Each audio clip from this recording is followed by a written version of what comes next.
Llegamos a la entrevista de la semana. Comenzamos con una pregunta, un cuestionamiento. ¿La crisis alimentaria a nivel mundial impactará en la República Dominicana? En las últimas semanas se ha debatido en diferentes medios la potencial crisis alimentaria que podría pasar, que podría dejar sentar sus efectos en el país. Por ello, vamos a recibir en la entrevista de esta semana a un productor de arroz cibaeño, expresidente de FENARROZ y con un liderazgo consolidado en el sector arrocero por sus prácticas innovativas en el cultivo. Bienvenido, Oliverio, al programa. Nos place recibirte y debatir contigo estos temas relativos a la oferta y demanda de alimentos, en especial el arroz, que es un cultivo que por su tradición gastronómica no puede faltar un solo día en la mesa dominicana, fuera de que haya una guerra civil. Ante esta circunstancia, y hay una lluvia de opiniones y advertencias de organismos internacionales como la FAO y el PMA, el Programa Mundial de Alimentos, con relación a la potencial hambruna que podría desatarse en el mundo si continúa a infinito la guerra de Rusia-Ucrania y los otros factores concatenantes como el problema de los fletes y de la inflación ya prácticamente segura, que ya el FMI y los otros organismos anuncian para cierre de año en Estados Unidos y Europa. O sea, ante esta discusión, de esta tormenta de elementos, ¿qué tú visualizas? ¿Realmente podríamos ser afectados dentro de ese pronóstico negativo? Bien, muy buenos días. Yo entiendo que esa situación externa no va a afectar a la producción local. Primero porque el presidente ha sido muy sensible con el sector agropecuario. Cuando empezaron los problemas, los primeros efectos del incremento de los fertilizantes el año pasado, 2021, lo primero que hizo el presidente fue subsidiar el costo de los fertilizantes a los productores agropecuarios. Los fertilizantes se triplicaron el año pasado. Una tonelada que normalmente costaba $350 llegó a costar $1.050. Ante esa situación, y los fertilizantes son parte de la comida o la comida principal de los cultivos, sin fertilizantes no podemos tener productividad. Entonces el presidente tomó la decisión mágica, idónea, de subsidiar el costo. De todas maneras, nosotros lo compramos a un precio más alto que como estaba en el 20, pero no a un precio exagerado, como si no se le da el apoyo, sí podíamos ser afectados ante disminución en la producción y áreas que no se cultivaron. Entonces eso fue un alivio al sector, nada más no el sector arroz, porque los fertilizantes se usan también en los bananos, los plátanos y los demás cultivos. Entonces también el presidente, respecto al arroz, cuando también teníamos la situación, se le presentó el problema de extender la pinoración. También se extendió la pinoración. Desde que el presidente inició con la tasa cero, eso ha ayudado bastante también a los productores agropecuarios. Nosotros hemos recibido eso con mucho halago, ese apoyo. Y también el apoyo que se le ha dado a los mismos combustibles, que eso cuesta muchos millones de dólares. Que no está directo y por eso quizás no lo está en el día a día, porque está, bueno, nomás dice, el gobierno subsidió 900 millones esta semana, con 1.200, con 1.300. Sí. Y pero ya todo que no está beneficiando. No está beneficiando a todo. Mira, yo estuve hace 3 semanas en Costa Rica, con visita con productores de arroceros de allá. Y la situación de los productores allá es desesperante. Allá no hay subsidio de fertilizantes, no hay subsidio de combustible.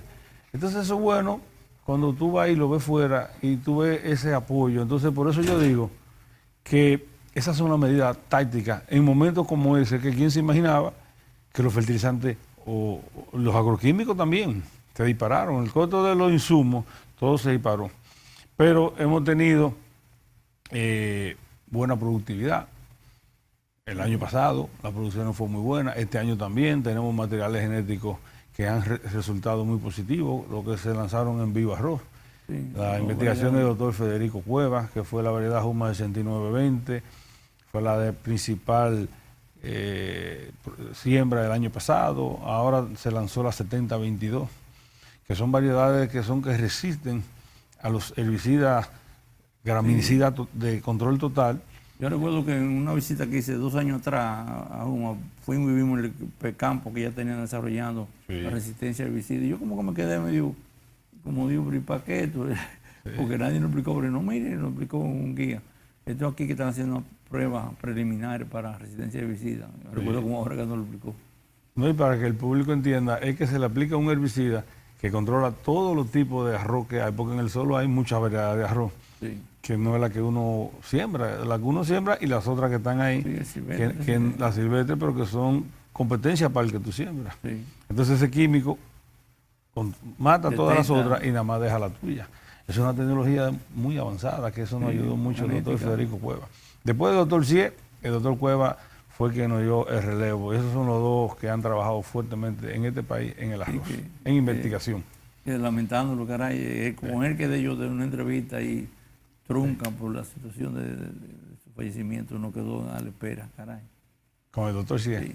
¿O con el doctor Cueva? Ah, caramba. Estuvimos juntos en el ISA y nos conocíamos bien. Excelente ser humano. Sí. Entonces ahí nosotros tenemos que guiarnos por variedades de buena aceitación al consumidor y de alto rendimiento y combinarlo con mecanizar las labores para reducir el costo. Y ahora las labores, después de la pandemia, resulta que los dominicanos quieren estar menos en el campo. Ahora se hace más necesario la mecanización. Sí. Yo estoy tranquilo porque yo comencé ya hace muchos años a dar los primeros pasos. Sí. Cuando yo vi que se estaba poniendo difícil lo de la mano de obra, estamos hablando de 2005, 2004, sí. Yo empecé a dar los primeros pasos con la mecanización de la siembra, con la recolección de la arroz a granel, y siempre mirando hacia trabajar más cómodo y con menos costo.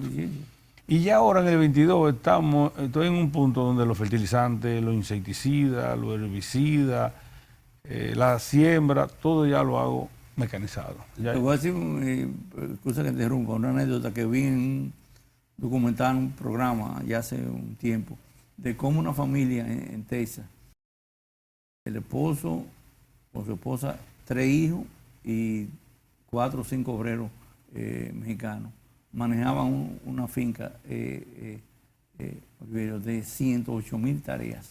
¿Tú estás oyendo eso? Sí. Ellos solo, o sea, 5 o 6 personas, estoy hablando. Una cosa yo menos que no trabajaría a nivel de campo. Yo lo vi en Arkansas, eso también. Sí. 100,000 y pico tareas, son, qué sé yo, una 5,000 hectáreas, algo así más. Pero tú sabes por qué eso. Pero porque todo, no hay gente en el campo. Y ellos no quieren estar. Los americanos no quieren estar en el campo. Apenas un 2% produce toda la comida de Estados Unidos y la que exportan. Y por eso incentivan tanto a los productores, porque no quieren estar en el campo. Allá sí son campos de verdad, porque allá sí son grandes. Y tú ves una casa aquí y tú recorres muchas millas para tú ver otra casa. Aquí, como somos pequeñitos, los campos están cerca uno con otro. Sí. Pero campos de verdad tú lo ves en países así como Brasil, Estados Unidos. Sí. Pero esos son países grandes. Nosotros nos adaptamos a nosotros. Y tenemos que enfocarnos en el tamaño de nosotros.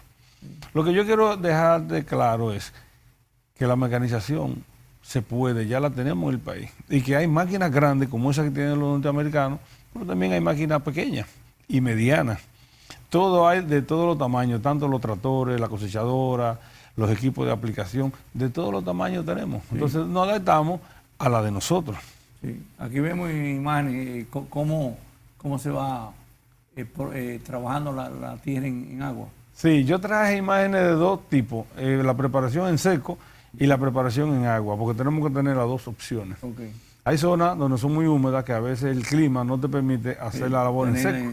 Y ese es el inicio que estamos viendo ahora, que es la preparación en agua. Eso le llamamos fangueo, que son los tractores que van arando la tierra con agua, y eso es lo que más se usa en el país. Aquí luego entonces, después de que pasa el tractor, entonces se hacen, mira, eso se llama desorillar. Eso antes se hacía a mano, yo lo hacía antes a mano, ya ese equipo llegó aquí al país. Y ese tractor te evita el trabajo de un montón de hombres con la pala, quitando esa orilla de la tierra, porque todo ese borde hay que quitarlo para que tú tengas una buena nivelación. Sí. Y ahí también tú vas quitando los ratones que viven ahí, las ratas, y vas limpiando tu terreno para luego obtener un buen campo preparado y terminado para cuando tú riegues la semilla. Mira, eso lo hacían antes los bueyes. Seguimos en agua. Sí. Entonces, eso ya lo hace ese tractorcito. Ya no hay que estar forzando los animales. Ya el señor va ahí sobre la tabla. No tiene que ir caminando. Y eso también se refleja en la cantidad de tareas que tú puedes preparar en un día. Mira, ese tractor, ese que yo adquirí última hora, va aplicando herbicida ahí. Ese fue herbicida, que ya ese es un arroz que se está dando el producto que te dije, esa es la variedad 7022, y ahí se le está aplicando el producto que controla los otros tipos de arroz y las malezas. Explícanos un poco eso, ¿cómo otro tipo de arroz? No Sí, ahí hay el arroz que yo sembré con la máquina y el otro arroz que nace solo. Hay un arroz silvestre, que siempre van a ver en los campos roceros, siempre hay muchos tipos de arroz. Y hay entonces ese herbicida detecta la que no es variedad. La mata. Y ahí está aplicando fertilizante el tractor, ese otro tractor también, que con ese ya tú evitas, y es una fertilización homogénea. Cuando tú lo haces manual, no te queda tan homogénea. Aplica voleo como cuando impacto. Se llama una boleadora, lo va boleando, pero tú puedes aplicar 800, 1000 tareas con ese tractor en un día. Con el otro tú puedes aplicar 1000 tareas, 1200, si la finca es una finca cómoda. Y luego aquí tenemos la aplicación aérea para aplicar los insecticidas y fungicidas. Cuando ya el arroz está un poco ya más grande. También lo puede hacer con el otro tractor, con el tractor, el verde, que iba aplicando el herbicida. Y los dos tractores tienen su equipo de fertilización y de aplicación de líquidos. Tú puedes hacer las dos cosas. Mira, ahí ya estamos en la recolección. Ya eso fue en la cosecha pasada. Fíjate cómo es a granel, nada de saco, nada de caballo, nada de todo ese proceso tedioso que cargar un saco de 105 kilos, 110 kilos. La máquina se lo echa al tractor y el tractor luego se lo echa al camión y luego el camión lo descarga ya en la factoría o en la cooperativa. Mira ahí cómo va cayendo de la máquina al tractor. Entonces el tractor de esa misma manera, con ese mismo sistema, por el tubo que tiene a la derecha amarillo, por ahí lo pasa el camión. Sí. Y luego el camión le abren las compuertas cuando llega a la factoría o a la cooperativa y se vacía solo por gravedad. O sea, nadie le pone la mano al arroz. Apenas barrer el camión, barrerlo cuando ya se descarga. Entonces esas son ya, pero esas tecnologías son las que tenemos que aquí darle más velocidad, porque cada día el problema de la mano de obra está más fuerte, está más difícil. Mira, este es el sistema en seco. El otro fue el sistema en agua. Preparación en seco. Ahí estamos de los rastrojos que deja el arroz de la cosecha anterior, con ese equipo se trituran y ya, porque ya está prohibido quemar la paja. Ya no te iba a decir, esta semana precisamente está celebrando la Semana del Clima iberoamericano en el país, como sede. Y el tema del arroz salió a relucir un momento, porque hay la práctica, tú lo sabes, muchos productores, la gran mayoría de quemar esa paja.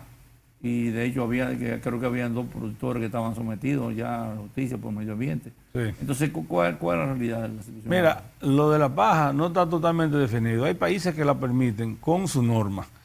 Pero el problema más grande es en las ciudades que están cerca de los campos donde hay arroz. Que aplican, queman la paja y cuando el día está frío, el humo se va y llega a la ciudad. Y ahí es que ha venido el problema. Mira, para terminarte la idea, ese es haciendo los muros en seco. En seco. Antes eso se hacía a mano, con pala. Entonces el tractor, en un tractor de eso tú puedes hacer 1000, 2000 tareas en un día, porque eso se rinde mucho. ¿Cómo tú generas ese muro? Porque la nivelación tiene que ver con el terreno. Ya tú has nivelado previamente. Bueno, sí, eso antes de eso se hace un estudio. Para dónde va el muro, de acuerdo al terreno. Eso no es al ojo por ciento. Incluso esa finca... el ancho, los campos. En esa finca yo lo voy a nivelar todavía un poco más ancho. Todo de acuerdo al nivel de terreno. Entonces, más ancho, menos pérdida de terreno. Sí, por eso te lo permite de acuerdo a la nivelación que tú tengas naturalmente del terreno.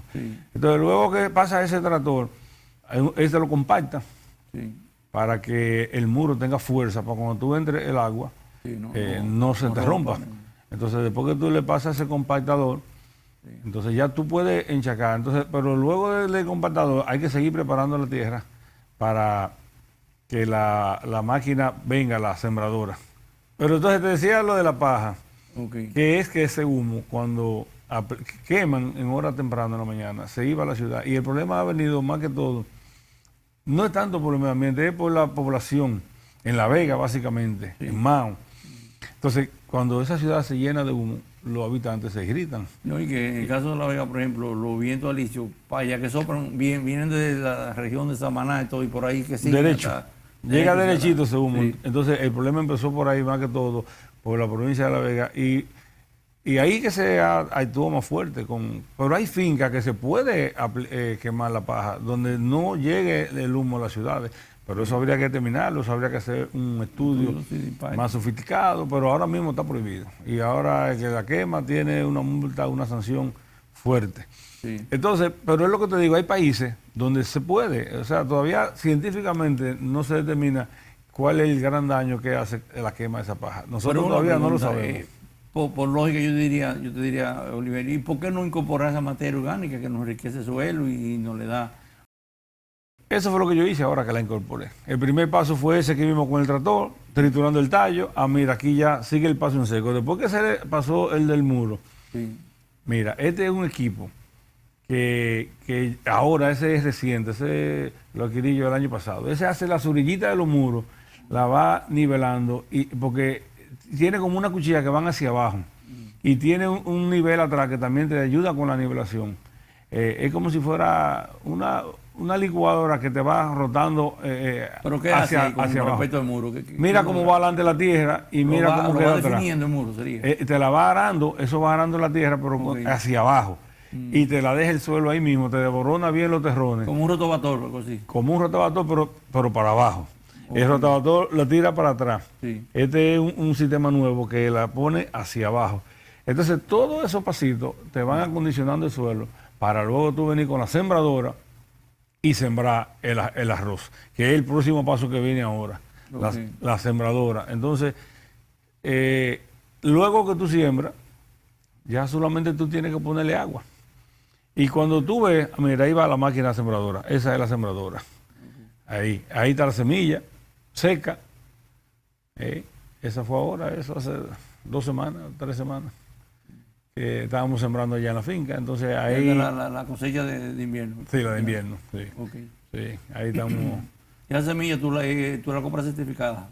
¿O la sí, no, certificada y tratada. Si tú la ves que está como roja, son tratadas para la plaga. Tratada es un químico que se le pone para cuando germine. Sí. Los primeros 2 o 3 semanas, tratada. Mira, ahí va la máquina sembrando. Sí. Esa máquina, una máquina esa te puede sembrar 200, 250 tareas en un día. Y mira cuántas personas van. Uno en el tractor y uno atrás, que es el que la va rellenando y que va chequeando que vaya todo. Ese es el sistema que se usa en Brasil, en Estados Unidos, así que siembran también. Sí. Allá en Estados Unidos son máquinas ya mucho más grandes, por lo mismo que te dije ahorita. Campo. Sí, son campos más grandes. Y la siembra con avión, creo que también se usa. La tierra con avión también yo le he hecho, pero para regar la semilla con el avión tú tienes que tener el terreno fangueado. Tiene que estar húmedo para que la semilla caiga. Y es muy buena. Y se usa menos libra, porque el avión la distribuye mejor. Mira, después que ya sembramos, entonces tú enchargas el campo y le sacas esa agua. Ya, y si llueve, no, tú no tienes que encharcar. Pero fíjate, la primera vez que vamos a usar agua, ya la rotan en el suelo. O sea, no usamos agua con el sistema en seco. Sí. Tú te ahorras un 20% del uso del agua.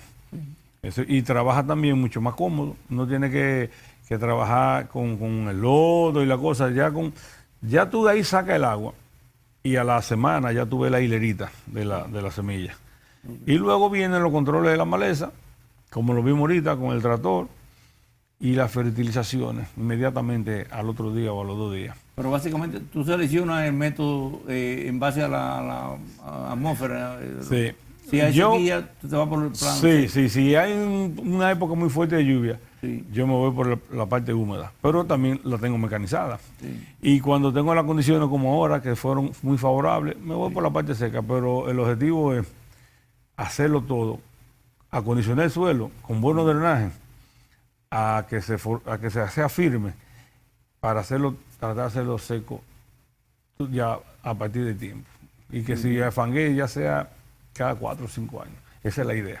Okay. Y eso es lo que estoy persiguiendo ahora. Sí, porque han dicho siempre, por lo menos la teoría antigua era de que la tierra no puede moverse con agua. Sí, Yo recuerdo tú puedes durar años y años. Porque la máquina esa que tú viste que pone la semilla, ella la entierra y la tapa. Sí. Y la semilla viene de abajo. Y te protege más contra las ratas. Una semilla que viene de abajo también se acama menos porque viene con las raíces más fuertes. Son ventajas. Entonces, cuando tú mecanizas, tú facilitas las labores y ahorras dinero. Tu costo de producción baja.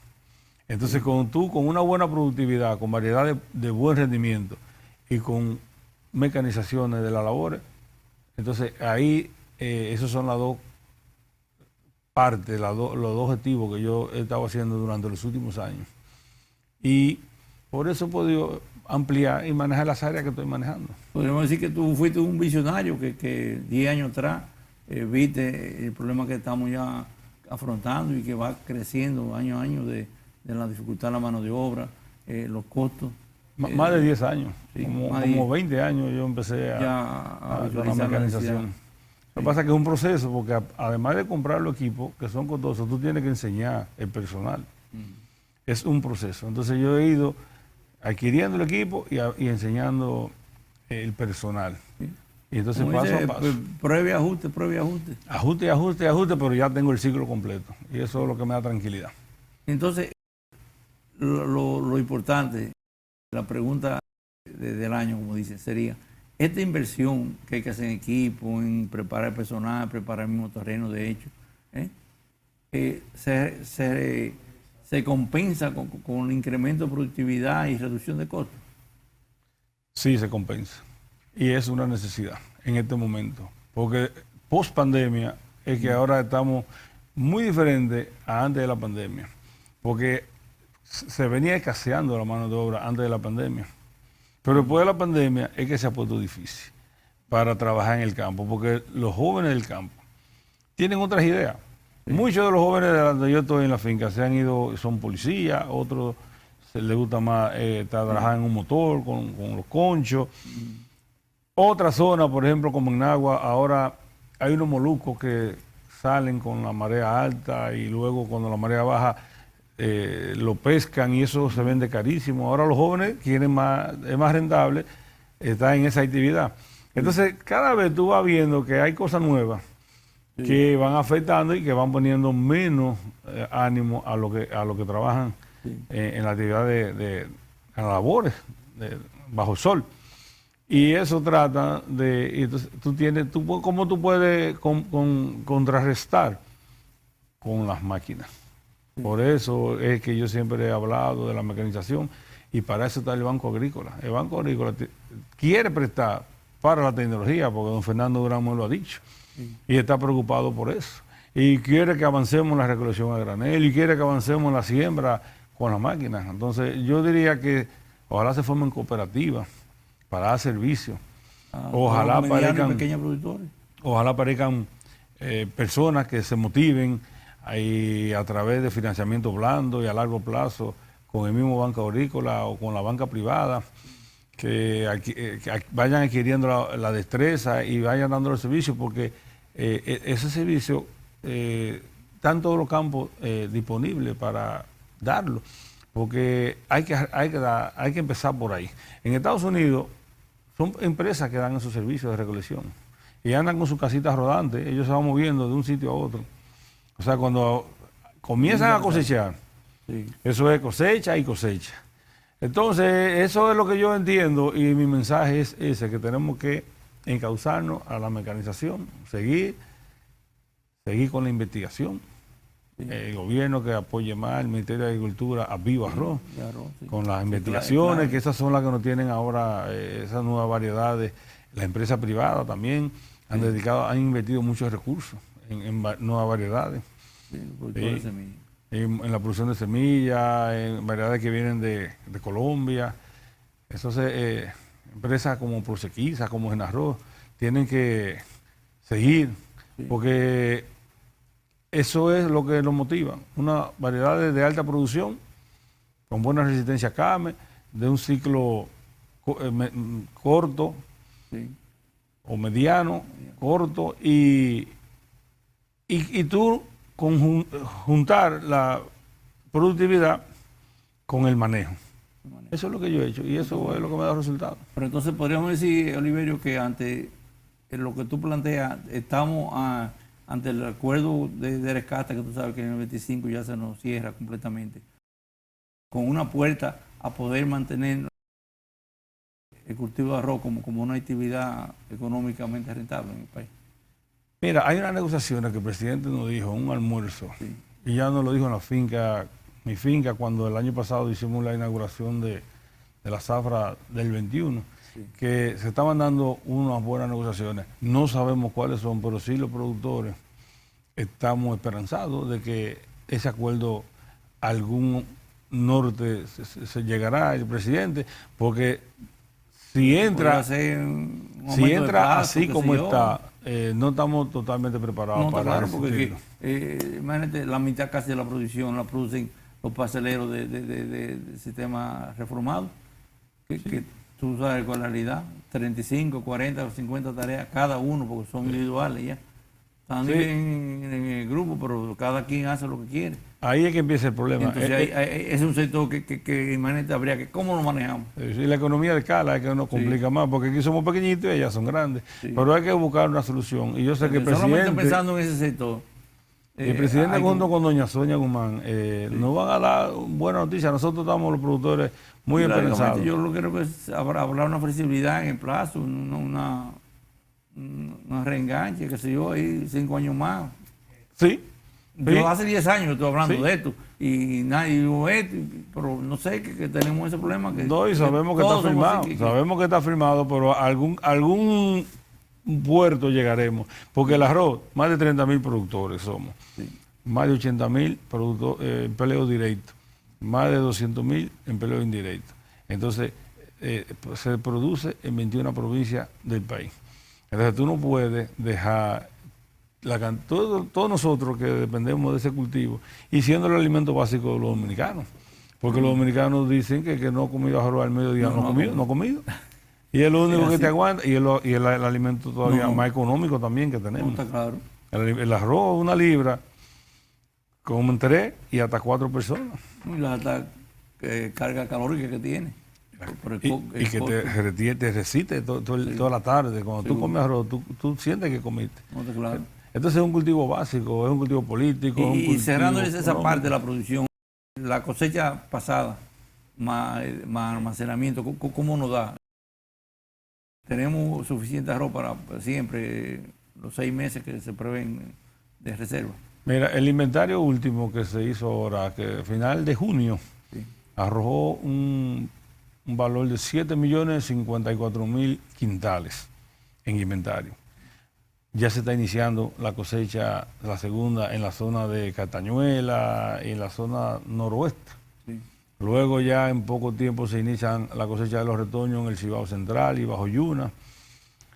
Estamos plantando lo que plantamos, la segunda cosecha, porque yo planto 2, yo no hago retoños, a mí me gusta hacer 2 cosechas. Entonces ya lo que plantamos, ya los otros, lo que sembramos. Entonces, estimamos que este año va a haber una producción de más de 13 millones de quintales. Ha habido muy buenos rendimientos, los rendimientos de la primera etapa fueron excelentes, más de 7 millones de quintales, como te acabo de decir, se produjeron este año, y el consumo es 1.100.000 mensual. Entonces, más el que tenemos que nos quedó del año pasado. La reserva que entramos en enero.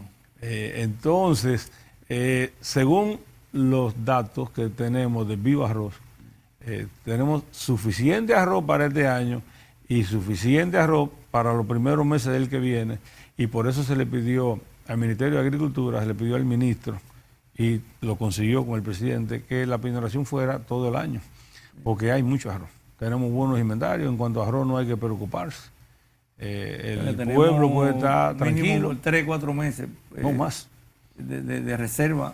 Sí, más todavía. Y va a entrar la otra cosecha. Sí. O sea, en cuanto a inventario, en cuanto a producción, el sector está activo. Sí.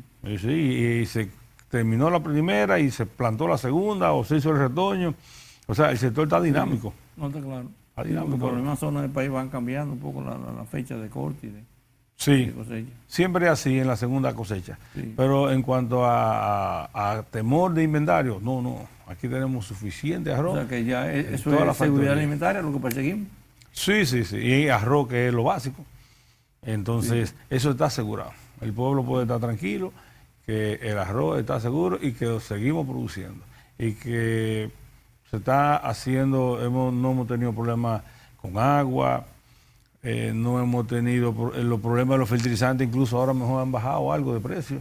Porque eso de Rusia, Ucrania, eso será hasta un momento, y lo del petróleo también. Eso no lo aguanta tampoco el mundo mucho tiempo. Ahora, en esta etapa, ya yo estoy comprando los fertilizantes. Y estoy contento porque lo estoy comprando a un precio menor que lo que compré en enero y febrero de este mismo año. O sea, esas son noticias buenas. No está claro. Esas son noticias buenas, que eso quiere decir que no como estábamos en la etapa pasada, cuando el presidente tuvo que inyectar el subsidio, ahí estábamos preocupados. ¿Y a dónde llegaremos? Pero ahora al contrario, ahora lo estamos recibiendo mejor, un poquito más económico. Oliverio, después de esta fructífera y productiva charla, como dice, una palabra de aliento y de mensaje a los productores en general. Bueno, nunca perder el ánimo, siempre estar activo, cada vez buscando, los cambios siempre van a llegar, adaptarnos a los cambios.